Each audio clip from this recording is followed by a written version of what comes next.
This week I'm going to talk about validity and validity scales.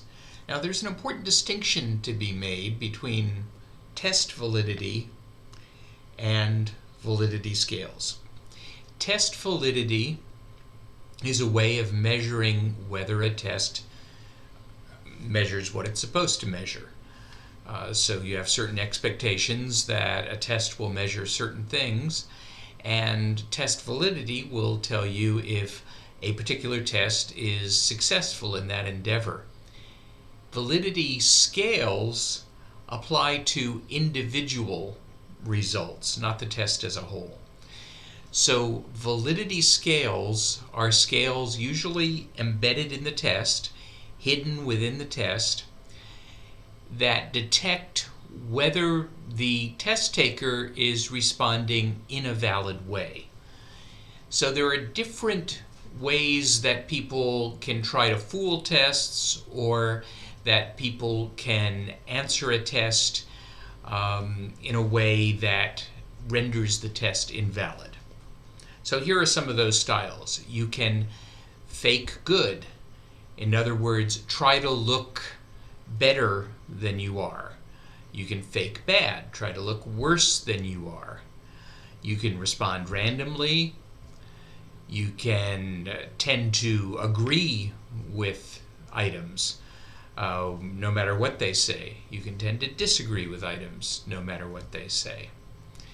So all of those are different response tendencies, and test validity scales attempt to find out if a person is answering in a way that invalidates the test.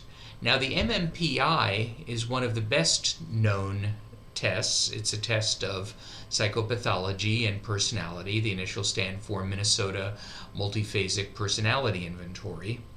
And it has three main validity scales. The first validity scale is scale L, or lie.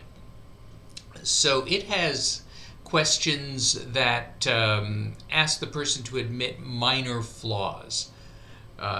This isn't a real question, but an example of a lie scale question would be, I never tell a lie. Well, if someone endorses that item, they're probably trying to look good. They're probably lying.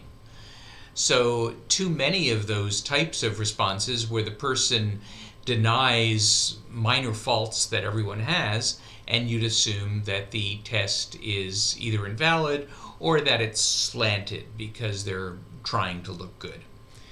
Another MMPI scale is the F scale, which the name for the scale is infrequency, because it contains items that are very infrequently endorsed.